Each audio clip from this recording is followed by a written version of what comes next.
Questa sera possiamo dire prove tecniche di campagna elettorale per quanto riguarda il 2016, non scopriamo l'acqua calda, ma sta di fatto che insomma qualcosa si muove sul territorio. Abbiamo avuto questo convegno per discutere della nuova legge del Presidente Serracchiani riguardo all'immigrazione, che noi ovviamente non condividiamo, anche perché non è assolutamente, non vuole recepire e vuole imporre le cose dall'alto come ha sempre fatto.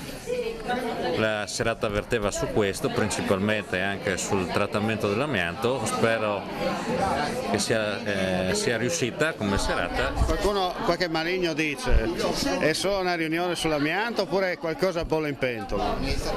Beh, sinceramente che bolla in pentola questo non posso dirvelo. Visto che i regionali non parlano, lei cosa dice? E forse non lo so, perché io sono semplicemente un ex consigliere comunale.